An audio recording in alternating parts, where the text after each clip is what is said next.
Mesdames, Mesdemoiselles et Messieurs, bonsoir. Vous êtes sur Bonferré Télévision qui émet depuis le Niger, Niamey, la capitale.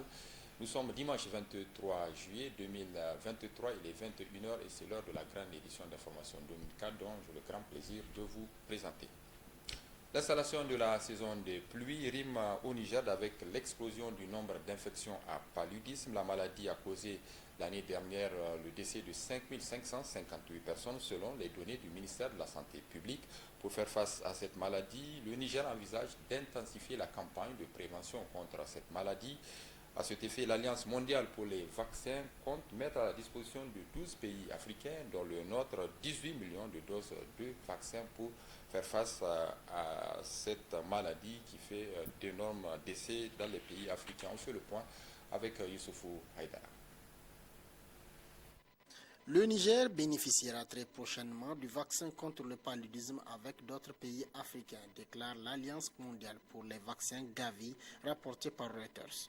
Le vaccin que promet Gavi Alliance est celui du fabricant britannique GSK, dénommé RTSS. Au total, ce sont 18 millions de doses de vaccins que Gavi Alliance mettra à la disposition des 12 pays africains dont le Niger. En Afrique, selon l'Organisation mondiale de la santé (OMS), le paludisme reste la maladie la plus meurtrière avec 96% des décès. Sur le classement mondial, 95% des cas de paludisme sont en Afrique. Au Niger, le paludisme est la principale cause de morbidité et de décès chez les enfants. En 2022, selon le ministère de la Santé, le Niger a enregistré 4 844 731 cas et 5 580 décès. Les vaccins promis par Gavi Alliance devront être réceptionnés au cours du dernier trimestre de l'année 2023. En attendant l'arrivée de ces vaccins, le Niger mène la lutte contre le paludisme à travers les campagnes de chimioprévention du paludisme saisonnier. Cette campagne vise à prévenir le paludisme chez les enfants de 3 à 59 mois. Cette année, la campagne de chimioprévention du paludisme saisonnier a été lancée le 22 juillet 2023. L'objectif des autorités sanitaires nigériennes est d'atteindre 4 811 757 enfants. Mais pour ce faire, les autorités ont besoin du concours de tous les citoyens. Chacun de nous a un rôle à jouer pour que chaque enfant cible bénéficie effectivement de son traitement à chaque passage. Ainsi, en tant que leader à tous les niveaux, nous devons être en premier plan pour faciliter aux agents de santé ou aux distributeurs l'accès aux ménages. Il est aussi de notre responsabilité de convaincre les chefs de ménage à faire bénéficier de leur dose tous les enfants cibles lors de chaque passage. La stratégie actuelle vise à long terme à éradiquer le paludisme au Niger. Avec la chimioprévention, le Niger veut réduire cette année la morbidité et la mortalité de 40%. La situation de la pluviométrie au Niger, parlons-en avec ses disparités dans sa fréquence et sa répartition dans l'espace et dans le temps. Avec cet exemple assez illustratif, nous sommes dans la région de Tillabéri, ici dans le département de Saï. La saison des pluies s'est bien installée depuis le mois de mai 2023 à Tillabéri, à Filengue, toujours dans la région de Tillabéri. Ce sont des semis qui sont en train de s'assécher par manque de précipitations, même si sur l'ensemble du pays, il n'y a pas de quoi s'inquiéter. Plus de 90% des villages agricoles ont déjà effectué les semis. C'est ce que nous rapporte Hussein Assoumi dans ce récit. Ont été tournés dans le village de Dolé, dans la zone de l'Arewa, département de Douti, région de Saï. Damana garin dole halin da ta shiga ciki kenan yanzu dai rishin ruwa ne ya kai intaha alle kagare da damana take haci yana ga ta bushiya. Comme ce village, plusieurs autres de la même zone sont dans la même situation. Le mil arrivé à ce stade s'est asséché par manque d'eau, ce qui contraste avec beaucoup d'autres zones du pays, comme l'a souligné le réseau des chambres d'agriculture sur sa page Facebook. L'organisation paysanne a fait le parallèle entre le département de Saï, où la campagne évolue normalement, et Filingué, où c'est en ce moment que les paysans procèdent au semis. En faisant le bilan de la situation hydro-agricole et sylvopastorale, le ministère de l'Agriculture a indiqué qu'à la première décade de juillet, 12 110 villages, soit un taux de couverture de 90% au plan national, ont déjà effectué des semis, avec une hausse de 7% comparée à l'année précédente. C'est aussi la résultante de la prévision météorologique qui annonçait en mai dernier les prévisions saisonnières des précipitations et des caractéristiques agroalimentaires de la saison d'hivernage 2023 du pays. Ces dernières relevaient un démarrage précoce de la saison sur presque la totalité du pays avec des pluies qui vont de la normale à l'excédentaire. Cette situation, même si elle n'est pas générale, laisse craindre des doutes quant à l'effectivité de la saison dans plusieurs parties du pays. L'équilibre économique mondial en place d'être redéfini avec la montée en puissance des pays membres du BRICS. Les BRICS, c'est le regroupement des pays Brésil, Inde, Russie, Chine et Afrique du Sud. Ils représentent désormais les 2/3 du produit intérieur brut mondial et pour concurrencer le bloc occidental mené par les États-Unis, le regroupement envisage la création d'une banque et d'une monnaie unique pour bousculer le dollar sur l'échiquier économique mondial. Les précisions, c'est avec Sidi Korouna. L'acronyme BRICS signifie Brésil, Russie, Inde, Chine et Sud-Afrique ou Afrique du Sud. C'est un groupe de 5 pays que l'on nomme à l'époque pays émergents. En réalité, à l'ombre de cette appellation, le groupe des 5 a réussi à regrouper la plus puissante économie mondiale. En effet, de 2011 à 2021, soit en une dizaine d'années, les BRICS ont réussi à rassembler plus de 2/3 du produit intérieur brut mondial, loin devant les pays du G7. D'un point de vue géopolitique, les BRICS entendent insuffler au monde une nouvelle dynamique qui permette l'atteinte d'une option multilatéraliste dans tous les domaines prioritaires mondiaux. Un objectif qui se veut carrément aux antipodes de la vision occidentale portée par le G7, un regroupement d'anciens puissants dominés par les États-Unis. En clair, les pays des BRICS entendent tout simplement bousculer l'ordre mondial établi sous la bienveillance des USA et de leurs alliés occidentaux. La question est de savoir si aujourd'hui les BRICS en ont les moyens.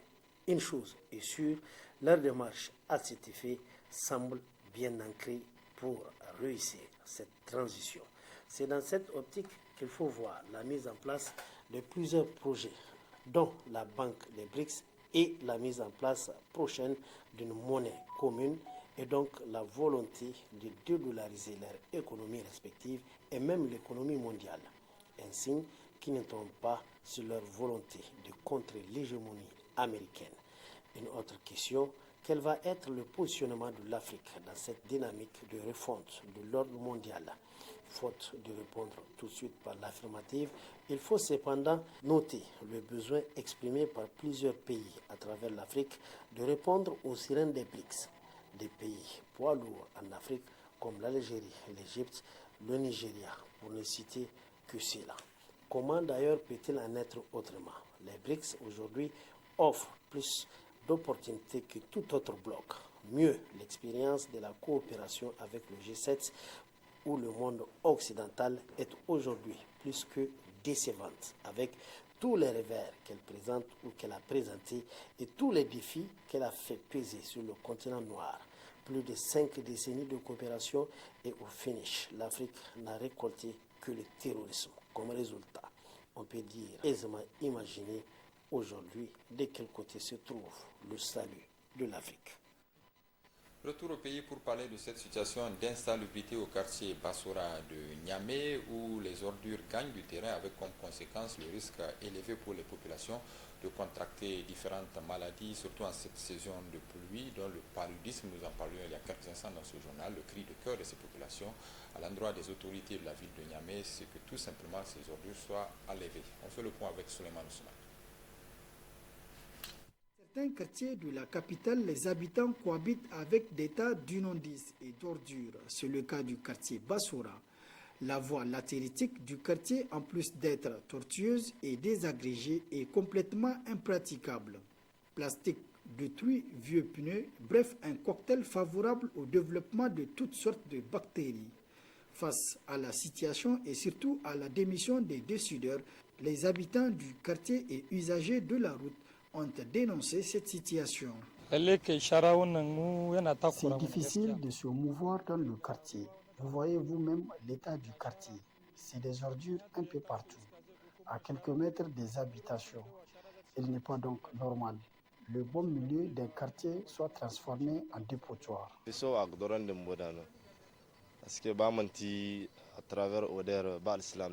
On ne peut que déplorer notre vécu quotidien. C'est très déplorable parce que là où une population riveraine vit, essaie de subvenir à tous ses besoins. Le secteur doit être hygiénique pour la santé.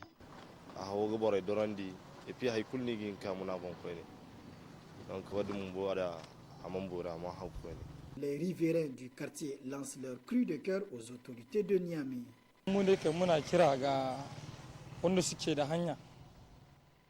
Nous lançons un appel à l'endroit des plus hautes autorités avec cette insalubrité. Nous demandons aux autorités de penser car nous avons besoin de propriété dans le quartier.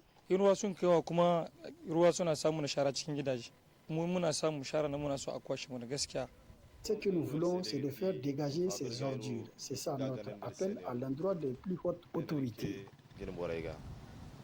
La ville de Niamey est alors interpellée pour permettre aux paisibles riverains du quartier Bassora de vivre décemment. Leur implication est sans nul doute le souhait premier de ces riverains. Parlons de sport à présent avec le début cet après-midi sur le terrain de l'école Medersa Saada de Talagué de la 18e édition du tournoi des grandes vacances TGV Maracana du 10 quartier pour l'édition 2023. 16 équipes sont au rendez-vous, réparties en 4 groupes de 4 équipes chacun. Le comité d'organisation du TGV Maracana de Talagué a pour sponsor officiel la société nigérienne de transit SARL Logistique, Abdul Aziz Mahamadou et Rabiou Labo pour le point. La promotion du football nigérien via le Maracana, c'est le thème de la 18e édition du tournoi des grandes vacances TGV Maracana du quartier Talagué. L'édition 2023 de cette fête footballistique du dit quartier a reçu l'adhésion de plusieurs partenaires, parmi lesquels la société nigérienne de transit SARL NIT Logistique, quand la qualité rencontre la confiance, sponsor officiel. kuma societe no kan ga jeunesse mantuwane hin jeunesse bobo agon ga ayo kokaro tenan bobo ngano haranjiro mo enne to yare ngana irmu fongu gorewo mo ga imdi hankair gi hingate ise te transit igite ayo transport logistique societe no kan déjà mayo mboni ki c'est une société de la nigérien de transit donc nigérien e kulwano yare nga boy kulkan gondanga difficulté transport ou transit do haray am kayr do haray irko ba irgirmo hingdi hankirgi hingte borasen won haray. Cette année encore, 16 équipes sont au rendez-vous. Pour l'édition 2023, plusieurs innovations ont été apportées par le comité d'organisation du TGV Maracana de Talagué. Il y a deux grandes innovations. La première, c'est déjà vous voyez qu'on a pu avoir cette année un sponsor officiel qui est la société NIT Logistique, une société de transit et de transport, qui a jugé utile de nous accompagner pour cette édition. Et nous espérons que cette collaboration soit continuelle et que ça soit pérenne. La deuxième particularité, c'est au niveau de la sélection des équipes. Avant, tellement on avait des équipes qui voulaient participer, on ne savait pas comment faire pour les prendre. Chaque fois, le comité se réunissait pour prendre une décision. Mais cette année, on a jugé utile de procéder à des barrages. Toutes les nouvelles équipes qui veulent participer doivent jouer des matchs de barrage pour pouvoir intégrer les top 16, les 16 équipes qui vont participer. Par le sport, on peut faire beaucoup de choses. Si vous voyez ici, il y a beaucoup de jeunes qui viennent regarder le TGV Maracana. C'est un facteur de cohésion, un facteur d'éducation, parce que cela permet à beaucoup de jeunes d'être préoccupés par le football que d'aller faire des trucs qu'on ne souhaite pas, prendre de la drogue ou des trucs comme ça. Au total, 240 joueurs issus de 16 équipes vont se rencontrer dans le fair play total dans le but d'aller conquérir le trophée détenu par l'AS Renaissance. De ce 23 juillet jusqu'au 23 août prochain, vous êtes tous invités à suivre de belles rencontres au niveau du terrain de l'école Medersa Saada de Talagué. Place à présent à la revue de la presse du groupe de radio et télévision Bonferré.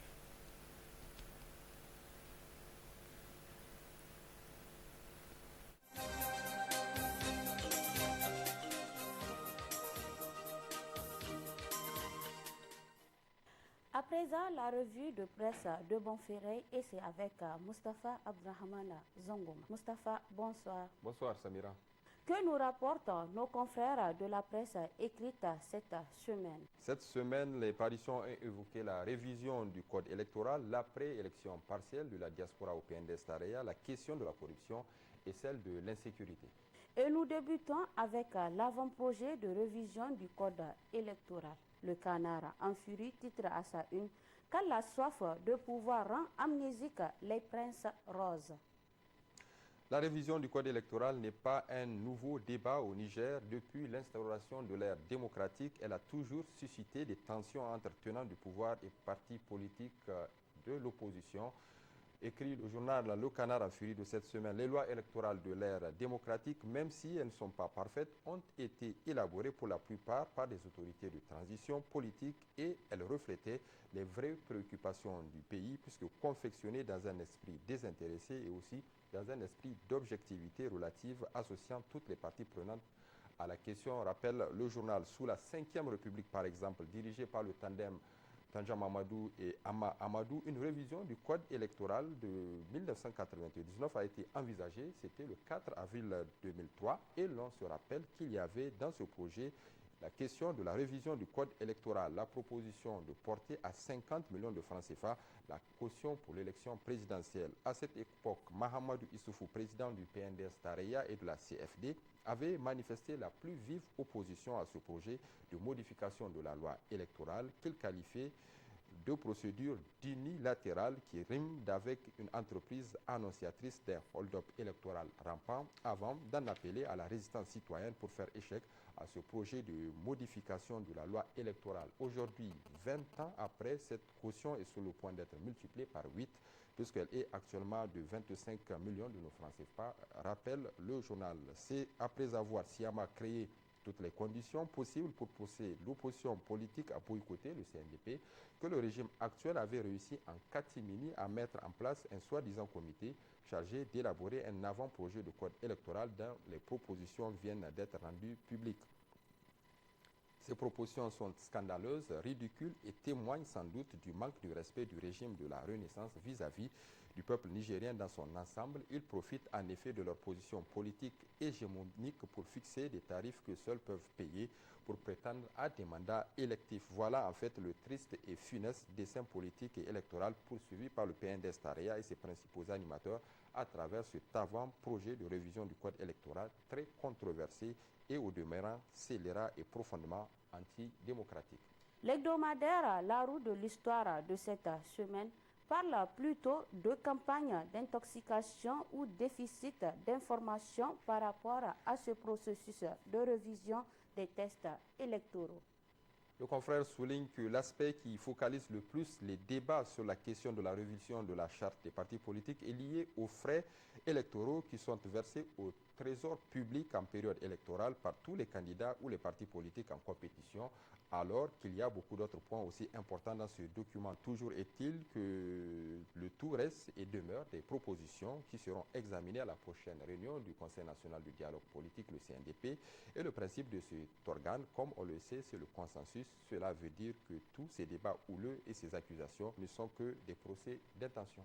Le journal Le Monde d'aujourd'hui de cette semaine, pour sa part, analyse le droit de réponse que le PNDS Tareya a adressé au journal L'Enquêteur. Le confrère voit dans cette démarche une preuve supplémentaire de rupture entre le président Bazoum et le parti Rose. Le journal écrit « Décidément, les choses ne se passent plus bien au sein du PNDS Tareya. En effet, ce ne sont pas seulement les infos et autres commentaires de la presse nigérienne qui le laissent penser, mais aussi bien le droit de réponse adressé au quotidien l'enquêteur signé Diro Sani, secrétaire à la communication du Parti Rose. L'objet du droit de réponse du secrétaire à la com du parti était relatif à l'avant-projet du code électoral qui fait actuellement débat au sein de l'opinion publique nationale. On apprend de ce dernier que le PNDS-Tarayya n'avait rien à voir avec cet avant-projet de code électoral. Il a été rédigé par un comité technique mis en place par le régime actuel et le PNDS-Tarayya avait seulement reçu, comme toutes les autres formations politiques du Niger, copie pour amendement. À travers ces affirmations d'Irosani, le journal Le Monde d'aujourd'hui voit tout simplement une rupture entre le président Bazoum Mohamed et le parti qu'il a porté au pouvoir, c'est-à-dire le PNDS-Tarayya. Le Monde d'aujourd'hui s'interroge sur le degré d'autorité dont dispose le secrétaire à la communication du parti pour parler ainsi au nom du PNDS-Tarayya, lui qui ne fait pas partie du clan très restreint des caciques du parti comme Fumako Egado, Hassoumi Massaoudou ou encore Oumoudou Mahamadou. Comment un simple secrétaire à la communication peut-il endosser la responsabilité de tels propos gravissimes pour un projet de texte élaboré à la demande du pouvoir politique en place? Le journal s'interroge. En réalité, certains observateurs estiment qu'Irosani ne serait dans cette affaire que le fou du roi au service des pontes du présidium du parti aux mains des affidés d'un certain Issoufou Mahamadou. La rupture entre le président Bazoum et le PNDS-Tarayya ne fait que se creuser chaque jour davantage. L'hypothèse d'une candidature pour un second mandat du président Bazoum en 2026 sous une autre bannière que celle du Parti Rose devient de plus en plus plausible, voire crédible. Ce n'est plus alors une idée farfelue sortie de l'imagination tortueuse des journalistes nigériens. Voilà en filigrane le message que l'on pouvait lire à travers les lignes de ce droit de réponse d'Irosani au journal L'Enquêteur. L'hebdomadaire Niger Inter Hebdo de cette semaine estime, lui, que les stratégies du Niger en matière de lutte contre le terrorisme est payante. Le Niger continue d'être un pays sûr, écrit le journal. C'est le fruit des efforts consentis par le gouvernement dans le cadre de la lutte contre l'insécurité. Grâce aux efforts du gouvernement et sous l'impulsion du président de la République, Mohamed Bazoum, les attaques terroristes se raréfient dans les régions du pays longtemps affectées par le terrorisme et le banditisme armé. Et puis, Samira, avant de nous quitter, voyons ensemble ces deux unes. La première, celle du journal Le Quotidien, Le Renouveau, numéro 23 du 18 juillet 2023, qui a titré sur la situation politique dans notre pays. Échiquier politique, que reste-t-il de l'opposition nigérienne? Et puis le journal Le Point News, numéro 30 du 18 juillet 2023, qui a pour sa part titré Lutte contre la corruption à Caen, la vitesse de croisière. Mustapha, merci. Merci Samira Alimega. C'est également la fin de votre édition d'information sur la télévision Bonferré. Merci de nous rester fidèles. Prochain rendez-vous de la rédaction, c'est demain, Inch'Allah.